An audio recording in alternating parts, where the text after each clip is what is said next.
Le second livre des Chroniques, chapitre 31. Lorsque tout cela fut terminé, tous ceux d'Israël qui étaient présents partirent pour les villes de Juda, et ils brisèrent les statues, abattirent les idoles, et renversèrent entièrement les hauts lieux et les autels dans tout Juda et Benjamin, et dans Éphraïm et Manassé.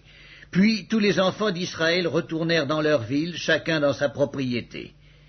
Ézéchias rétablit les classes des sacrificateurs et des Lévites d'après leur division, chacun selon ses fonctions, sacrificateurs et Lévites, pour les holocaustes et les sacrifices d'action de grâce, pour le service, pour les chants et les louanges, aux portes du camp de l'Éternel. Le roi donna une portion de ses biens pour les holocaustes du matin et du soir, et pour les holocaustes des sabbats, des nouvelles lunes et des fêtes, comme il est écrit dans la loi de l'Éternel. Et il dit au peuple, aux habitants de Jérusalem, de donner la portion des sacrificateurs et des Lévites afin qu'ils observassent fidèlement la loi de l'Éternel. Lorsque la chose fut répandue, les enfants d'Israël donnèrent en abondance les prémices du blé, du mou, de l'huile, du miel et de tous les produits des champs. Ils apportèrent aussi en abondance la dîme de tout. De même, les enfants d'Israël et de Juda qui demeuraient dans les villes de Juda donnèrent la dîme du gros et du menu bétail et la dîme des choses saintes qui étaient consacrées à l'Éternel, leur Dieu, et dont on fit plusieurs tas. On commença à former les tas au 3e mois et l'on acheva au 7e mois. Ézéchias et les chefs vinrent voir les tas et ils bénirent l'Éternel et son peuple d'Israël. Et Ézéchias interrogea les sacrificateurs et les Lévites au sujet de ces tas. Alors le souverain sacrificateur Azaria, de la maison de Sadoc, lui répondit « Depuis qu'on a commencé d'apporter les offrandes dans la maison de l'Éternel, nous avons mangé, nous nous sommes rassasiés, et nous en avons beaucoup laissé, car l'Éternel a béni son peuple, et voici la grande quantité qu'il y a de reste. » Ézéchias donna l'ordre de préparer des chambres dans la maison de l'Éternel, et on les prépara. On y apporta fidèlement les offrandes, la dîme et les choses saintes.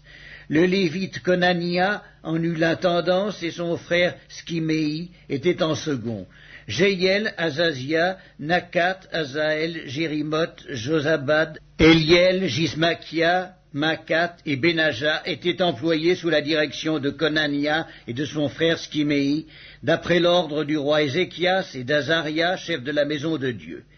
Le Lévite Coré, fils de Jimna, portier de l'Orient, avait l'intendance des dons volontaires faits à Dieu pour distribuer ce qui était présenté à l'Éternel par élévation et les choses très saintes. Dans les villes sacerdotales, Éden, Benjamin, Josué, Semaïja, Amaria, Skekania étaient placés sous sa direction pour faire fidèlement les distributions à leurs frères, grands et petits, selon leur division. Aux mâles enregistrés depuis l'âge de 3 ans et au-dessus, à tous ceux qui entraient journellement dans la maison de l'Éternel pour faire leur service selon leurs fonctions et selon leur division, aux sacrificateurs enregistrés d'après leur maison paternelle, et aux Lévites de 20 ans et au-dessus, selon leurs fonctions et selon leur division, à ceux de toute l'assemblée enregistrés avec tous leurs petits-enfants, leurs femmes, leurs fils et leurs filles, car ils se consacraient fidèlement au service du sanctuaire. Et pour les fils d'Aaron, les sacrificateurs qui demeuraient à la campagne, dans les banlieues de leur ville, il y avait dans chaque ville des hommes désignés par leur nom pour distribuer les portions à tous les mâles des sacrificateurs et à tous les Lévites enregistrés. Voilà ce que fit Ézéchias dans tout Juda. Il fit ce qui est bien, ce qui est droit, ce qui est vrai devant l'Éternel son Dieu. Il agit de tout son cœur et il réussit dans tout ce qu'il entreprit en recherchant son Dieu pour le service de la maison de Dieu, pour la loi et pour les commandements. Le second livre des Chroniques, chapitre 32. Après ces choses et ces actes de fidélité, parut Sankérib, roi d'Assyrie, qui pénétra en Juda et assiégea les villes fortes, dans l'intention de s'en emparer. Ézéchias, voyant que Sankérib était venu et qu'il se proposait d'attaquer Jérusalem, tint conseil avec ses chefs et ses hommes vaillants afin de boucher les sources d'eau qui étaient hors de la ville. Et ils furent de son avis. Une foule de gens se rassemblèrent et ils bouchèrent toutes les sources et le ruisseau qui coule au milieu de la contrée. Pourquoi, disait-il, les rois d'Assyrie trouveraient-ils à leur arrivée des eaux en abondance? Ézéchias prit courage, il reconstruisit la muraille qui était en ruine et l'éleva jusqu'au tour, bâtit un autre mur en dehors, fortifia Milo dans la cité de David et prépara une quantité d'armes et de boucliers. Il donna des chefs militaires au peuple et les réunit auprès de lui sur la place de la porte de la ville. S'adressant à leur cœur, il dit « Fortifiez-vous et ayez du courage, ne craignez point et ne soyez point effrayés devant le roi d'Assyrie et devant toute la multitude qui est avec lui, car avec nous il n'y a plus qu'avec lui. Avec lui est un bras de chair et avec nous l'Éternel, notre Dieu, qui nous aidera et qui combattra pour nous. » Le peuple eut confiance dans les paroles d'Ézéchias, roi de Juda. Après cela, Sankérib, roi d'Assyrie, envoya ses serviteurs à Jérusalem, pendant qu'il était devant Lachis avec toutes ses forces. Il les envoya vers Ézéchias, roi de Juda, et vers tous ceux de Juda qui étaient à Jérusalem, pour leur dire « Ainsi parle Sankérib, roi d'Assyrie. Sur quoi repose votre confiance pour que vous restiez à Jérusalem dans la détresse ?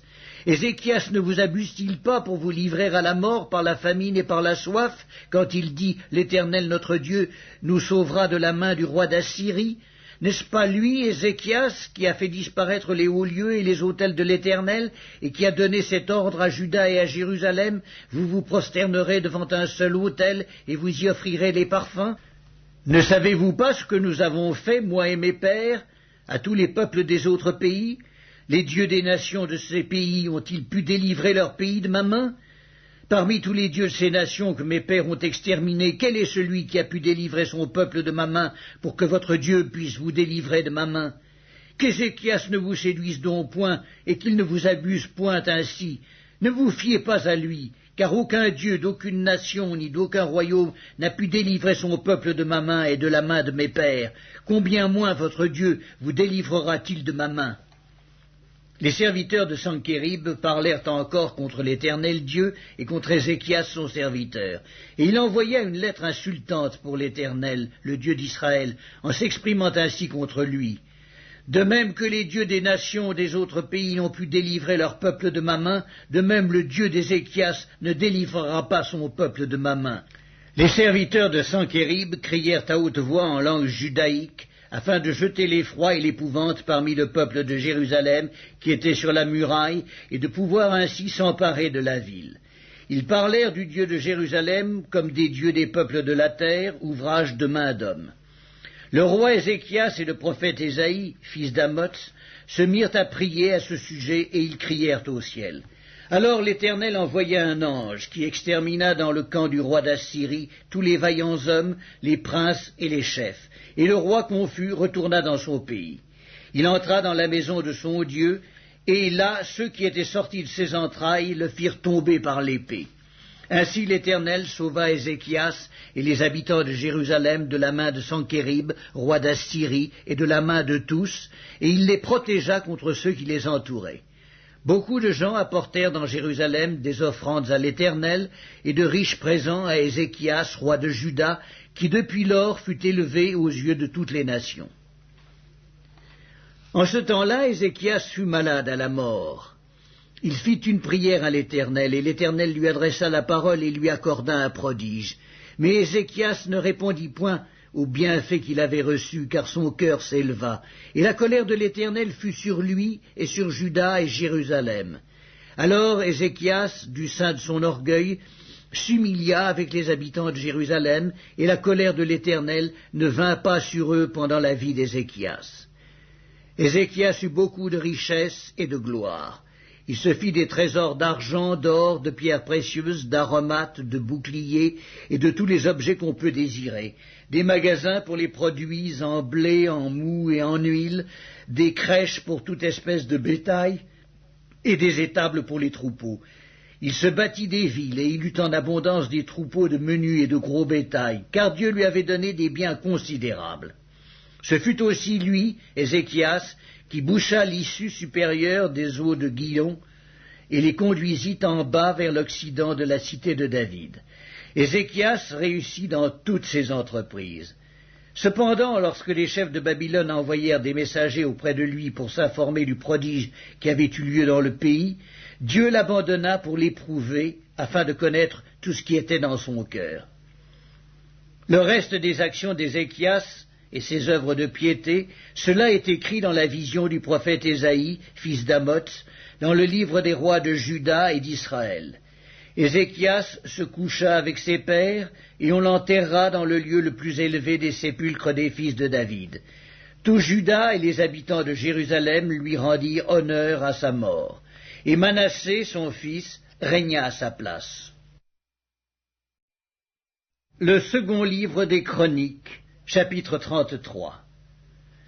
Manassé avait 12 ans lorsqu'il devint roi, et il régna 55 ans à Jérusalem. Il fit ce qui est mal aux yeux de l'Éternel, selon les abominations des nations que l'Éternel avait chassées devant les enfants d'Israël. Il rebâtit les hauts lieux qu'Ézéchias son père avait renversés. Il éleva des autels au Baal. Il fit des idoles d'Astarté, et il se prosterna devant toute l'armée des cieux et la servit. Il bâtit des autels dans la maison de l'Éternel, quoique l'Éternel eût dit, « C'est dans Jérusalem que sera mon nom à perpétuité. » Il bâtit des autels à toute l'armée des cieux dans les 2 parvis de la maison de l'Éternel. Il fit passer ses fils par le feu dans la vallée des fils de Hinnom. Il observait les nuages et les serpents pour en tirer des pronostics. Il s'adonnait à la magie, et il établit des gens qui évoquaient les esprits et qui prédisaient l'avenir. Il fit de plus en plus ce qui est mal aux yeux de l'Éternel, afin de l'irriter. Il plaça l'image taillée de l'idole qu'il avait faite dans la maison de Dieu, de laquelle Dieu avait dit à David et à Salomon son fils, « C'est dans cette maison et c'est dans Jérusalem que j'ai choisi parmi toutes les tribus d'Israël que je veux à toujours placer mon nom. Je ne ferai plus sortir Israël du pays que j'ai destiné à vos pères, pourvu seulement qu'ils aient soin de mettre en pratique tout ce que je leur ai commandé, selon toute la loi, les préceptes et les ordonnances prescrits par Moïse. » Mais Manassé fut cause que Juda et les habitants de Jérusalem s'égarèrent et firent le mal plus que les nations que l'Éternel avait détruites devant les enfants d'Israël. L'Éternel parla à Manassé et à son peuple, et ils n'y firent point attention. Alors l'Éternel fit venir contre eux les chefs de l'armée du roi d'Assyrie, qui saisirent Manassé et le mirent dans les fers. Ils le lièrent avec des chaînes d'airain et le menèrent à Babylone.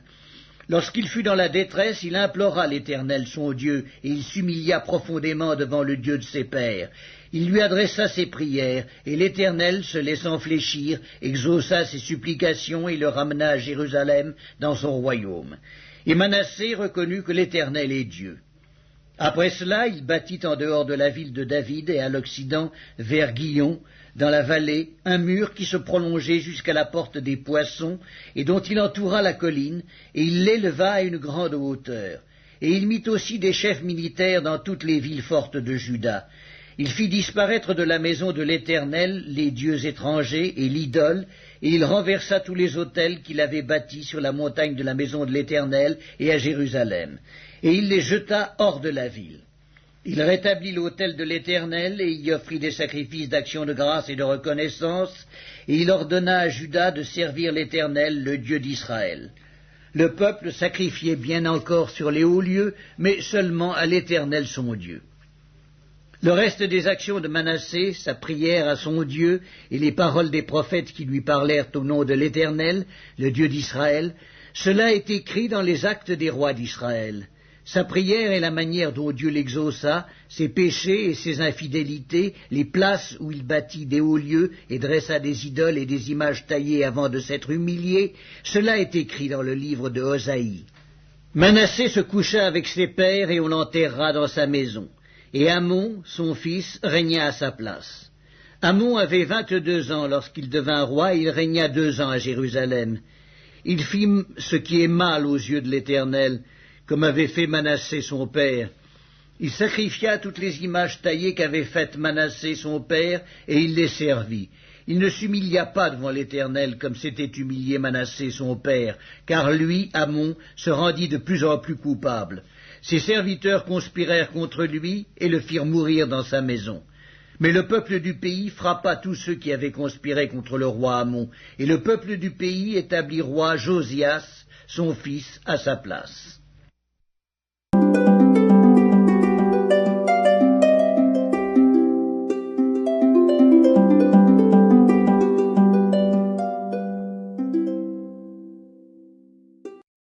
Évangile selon Marc, chapitre 5. Ils arrivèrent à l'autre bord de la mer, dans le pays des Gadaréniens. Aussitôt que Jésus fut hors de la barque, il vint au-devant de lui un homme sortant des sépulcres et possédé d'un esprit impur. Cet homme avait sa demeure dans les sépulcres, et personne ne pouvait plus le lier, même avec une chaîne. Car souvent il avait eu les fers aux pieds et avait été lié de chaînes, mais il avait rompu les chaînes et brisé les fers, et personne n'avait la force de le dompter. Il était sans cesse, nuit et jour, dans les sépulcres et sur les montagnes, criant et se meurtrissant avec des pierres. Ayant vu Jésus de loin, il accourut et se prosterna devant lui, et s'écria d'une voix forte, « Qu'y a-t-il entre toi et moi, Jésus, fils du Dieu Très-Haut? Je t'en conjure, au nom de Dieu, ne me tourmente pas. » Car Jésus lui disait, « Sors de cet homme, esprit impur. » Et lui demanda, « Quel est ton nom ?» « Légion est mon nom, lui répondit-il, car nous sommes plusieurs. » Et il le priait instamment de ne pas les envoyer hors du pays. Il y avait là vers la montagne un grand troupeau de pourceaux qui paissaient. Et les démons le prièrent, disant, « Envoie-nous dans ces pourceaux, afin que nous entrions en eux. » Il le leur permit. Et les esprits impurs sortirent, entrèrent dans les pourceaux, et le troupeau se précipita des pentes escarpées dans la mer. Il y en avait environ 2000, et ils se noyèrent dans la mer. Ceux qui les faisaient paître s'enfuirent, et répandirent la nouvelle dans la ville et dans les campagnes. Les gens allaient voir ce qui était arrivé. Ils vinrent auprès de Jésus, et ils virent le démoniaque, celui qui avait eu la légion, assis, vêtu, et dans son bon sens. Et ils furent saisis de frayeur. Ceux qui avaient vu ce qui s'était passé leur racontèrent ce qui était arrivé au démoniaque et au pourceau. Alors ils se mirent à supplier Jésus de quitter leur territoire. Comme il montait dans la barque, celui qui avait été démoniaque lui demanda la permission de rester avec lui. Jésus ne lui permit pas, mais il lui dit, « Va dans ta maison, vers les tiens, et raconte-leur tout ce que le Seigneur t'a fait, et comment il a eu pitié de toi. » Il s'en alla et se mit à publier dans la Décapole tout ce que Jésus avait fait pour lui. Et tous furent dans l'étonnement. Jésus, dans la barque, regagna l'autre rive, où une grande foule s'assembla près de lui. Il était au bord de la mer. Alors vint un des chefs de la synagogue, nommé Jaïrus, qui, l'ayant aperçu, se jeta à ses pieds, et lui adressa cette instante prière. « Ma petite fille est à l'extrémité. Viens, impose-lui les mains, afin qu'elle soit sauvée et qu'elle vive. » Jésus s'en alla avec lui, et une grande foule le suivait et le pressait. Or il y avait une femme atteinte d'une perte de sang depuis 12 ans. Elle avait beaucoup souffert entre les mains de plusieurs médecins. Elle avait dépensé tout ce qu'elle possédait, et elle n'avait éprouvé aucun soulagement, mais était allée plutôt en empirant. Ayant entendu parler de Jésus, elle vint dans la foule par derrière et toucha son vêtement, car elle disait, « Si je puis seulement toucher ses vêtements, je serai guérie. » Au même instant, la perte de sang s'arrêta, et elle sentit dans son cœur qu'elle était guérie de son mal. Jésus connut aussitôt en lui-même qu'une force était sortie de lui, et se retournant au milieu de la foule, il dit, « Qui a touché mes vêtements ?» Ses disciples lui dirent, « Tu vois la foule qui te presse, et tu dis, qui m'a touché ?» Et il regardait autour de lui pour voir celle qui avait fait cela. La femme, effrayée et tremblante, sachant ce qui s'était passé en elle, vint se jeter à ses pieds et lui dit toute la vérité. Mais Jésus lui dit, « Ma fille, ta foi t'a sauvée, va en paix et sois guérie de ton mal. » Comme il parlait encore, survinrent de chez le chef de la synagogue des gens qui dirent, « Ta fille est morte, pourquoi importuner davantage le maître ?» Mais Jésus, sans tenir compte de ces paroles, dit au chef de la synagogue, « Ne crains pas, crois seulement. » Et il ne permit à personne de l'accompagner, si ce n'est à Pierre, à Jacques et à Jean, le frère de Jacques. Ils arrivèrent à la maison du chef de la synagogue, où Jésus vit une grande foule bruyante, et des gens qui pleuraient et poussaient de grands cris. Il entra et leur dit, « Pourquoi faites-vous du bruit, et pourquoi pleurez-vous? L'enfant n'est pas morte, mais elle dort. » Et ils se moquaient de lui. Alors, ayant fait sortir tout le monde, il prit avec lui le père et la mère de l'enfant, et ceux qui l'avaient accompagné, et il entra là où était l'enfant. Il la saisit par la main et lui dit, « Talitha koumi », ce qui signifie, « Jeune fille, lève-toi, je te le dis. » Aussitôt la jeune fille se leva et se mit à marcher, car elle avait 12 ans. Et ils furent dans un grand étonnement. Jésus leur adressa de fortes recommandations, pour que personne ne sût la chose. Et il dit qu'on donnât à manger à la jeune fille.